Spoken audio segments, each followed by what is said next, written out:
What's going on, everybody? Dependent Fanatic here after the spring game, and Michigan won. Of course, they lost as well, but the team stayed healthy. So everyone as a whole won, and Kyle Whittingham got to see some of the youngsters perform. We all did too. And I tell you what, is there a quarterback controversy? Probably not.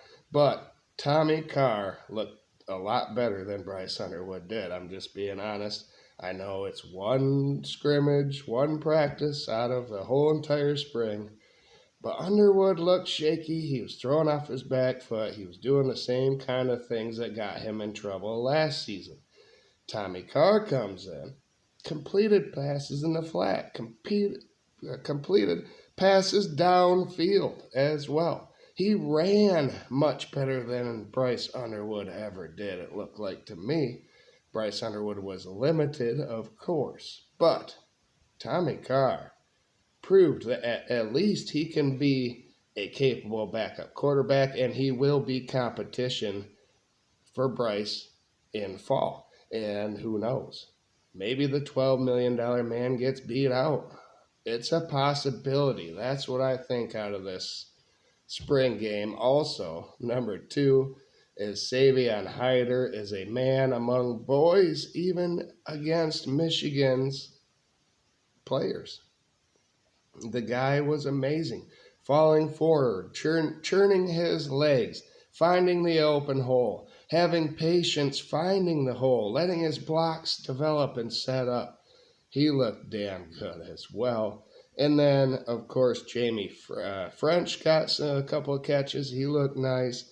Bobby Conca had that tackle for loss up the middle that shut down the the goal line stand. That was an amazing play. So, and the defense really couldn't blitz. They could not blitz in this game. They had simple four down fronts, but they had some splits. They had some twists.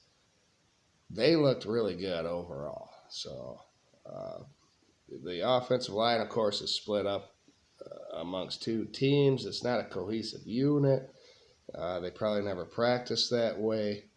So, there's a reason why Bryce was running for his life, because the defense is damn good. And the offensive line, we still got to figure out. Andrew Babalola still trying to get healthy. A lot of the starters did not play in this game. But what does it mean overall? I think it means that Michigan has a very youthful team that needs to be coached hard and developed by a Hall of Fame head coach that now comes in and under Kyle Whittingham, and they need to improve here in fall camp, because now we're going to talk about the schedule, and that sets up very well for this team that could do very well this upcoming season. Okay, we're back to only one bye week this year because we are starting September 5th. No longer in August are we starting.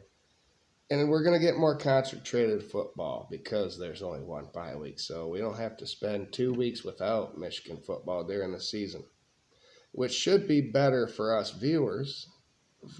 For Michigan, it means they're playing 5-10-win teams in a limited window of time, at least 10 wins from last year or better. They also play a 7, an 8, and a 9-win team from last year. The best of all of them, of course, is Indiana, who went 16-0 and won the national championship last year. Western Michigan is first on the docket September 5th. They were one of those 10-win teams, 10-4. Will they take a step back? Probably. I'm glad the powers that be decided against this game taking place in Germany. I understand that both Ann Arbor and Kalamazoo and Michigan as a whole has a lot of German heritage, but we got to start this game versus Western Michigan at home to get ready for game 2, which is on the 12th of September versus Oklahoma, a 10-3 team from last season. Michigan lost in Norman last year. This is the return trip of the home and home. We lost 24-13, and John Mateer is gone now, or maybe did he come back? Anyway, Bryce is going to be 18 now, so we need him to step up, or Tommy Carr to beat him out. I'm just saying. On the 19th, we have UTEP, who went 2-10 last year. That's an automatic win for Michigan. On the 26th of September, Iowa comes to Ann Arbor. They went 9-4 last year. Kirk Ferentz versus Kyle Whittingham, 2 lifers. Except one wanted to come to Michigan, and one is taking steps back during his latter years of his time. And then Michigan has at Minnesota on October 3rd. They went 8-5 last year. And the only way Minnesota wins this game is by poison in the Little Brown Jug. But Michigan is bringing the Little Brown Jug, so no poison involved. We're going to win that game as well. All right, and then a bye week. I think this is a perfect time after 5 games, 7 games to go. And it's just before Penn State and then Indiana at home. So a good time for a bye week here. Penn State 7-6 last year, terrible year. New head coach. Michigan leads all time, and they should add to it in this one. Indiana 16-0. We play them on October 24th. Cignetti did the impossible and brought Indiana a national championship in football. But now he plays Michigan. And the last time they played us was in 2024. They won by 5 points, 20-15. This time they're playing us at home, and we're going to return the favor. It's going to be a win. And then at Rutgers on Halloween, spooky time. It's a spooky time. Rutgers went 5-7 last year. But it's not spooky enough for Michigan to lose this game versus that team. And then Michigan State is on November 7th. And they went 4-8 last year. And Michigan doesn't have to look ahead because it's little brother this week. Although Michigan State does have a bye week before they play Michigan. Michigan does not. They are going to be playing at Rutgers. But it's Michigan State, it's little brother. Don't look ahead, though, because at Oregon is next. And listen, that'll be on the 14th of November. It'll be a good time to get out of state and go play in some better weather, maybe on the West Coast. Oregon went 13-2. So at Oregon and at Ohio State seem to be Michigan's season here at the end. It's the 2 hardest games out of 3 to end this season for Michigan.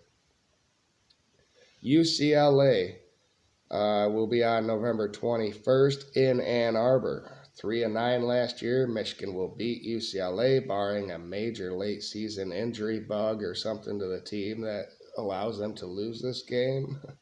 And then, of course, Ohio State on the 28th of November, just after Thanksgiving.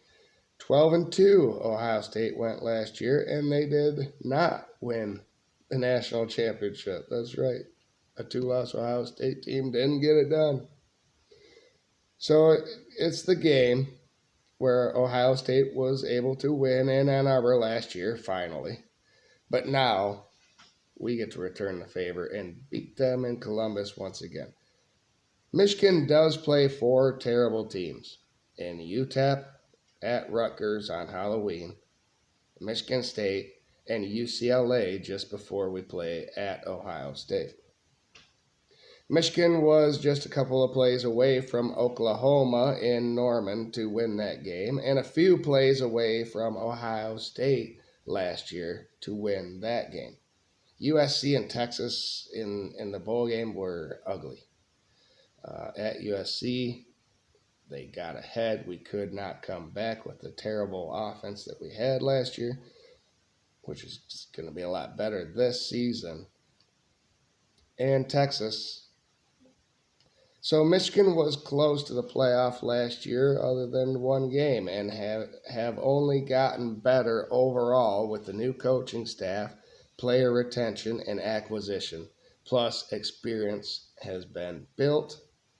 Michigan can make the playoff with 3 losses because of the gauntlet that the Big Ten has become, I believe. But they need to win every game to be champions, of course. It will be difficult as 3 Big Ten teams won 12 or more games last year. Plus 5 teams, including Michigan, won 9 games additionally for the conference. As Indiana beat Michigan's 15-0 with a 16-0 of their own doing for their first national championship ever. The conference is getting better. I have Michigan beating the following: Western Michigan, Oklahoma, UTEP, Iowa, and at Minnesota. Then they get their bye. Then they're going to beat Penn State and Indiana. And they're going to win at Rutgers, and they're going to beat Michigan State, going 9-0 to start this season. But then, as I said, the gauntlet pursues with a game at Oregon, and then UCLA at home, and then at Ohio State to end the regular season. Michigan just has to beat UCLA at home, and they'll be in the playoff, 10-2. If they beat one of Ohio State or Oregon, then I think they will play for the Big Ten title game. I say this, they probably lose one of those games, and it's going to be at Oregon. The West Coast travel has always been tough for Michigan, but I think they beat Ohio State in Columbus and go 11-1 this season and make it back to the Big Ten title game, and they will also automatically have a playoff berth at that point. So will they beat an Oregon team? Probably, because Oregon will probably be the team that they play in the Big Ten title game because they beat Michigan. So they have the head-to-head there. So they'll probably be in. Michigan will be in. If that was the case, in a rematch in the Big Ten title game, Michigan and Oregon, I think it's hard to beat the same team twice. And if Michigan were to lose, they would probably still be in at 2 losses. But I think Michigan would eventually get the revenge versus Oregon in the Big Ten title game to win their 4th in the last 6 years now. 4th in the last 6 years? That sounds about right. What do you guys think in the comments below of my spring prediction? Schedule preview and prediction after the spring game concluded. Let me know in the comments below. Either way, I think Michigan's going to the playoff. As I said, they could make it there with 3 losses with this schedule. It's a gauntlet. 5 10-win teams or better from last year are on the schedule this year. But a lot of them are at home. Go Blue. Thanks, everybody. Like, share, subscribe. We'll see you on the next video.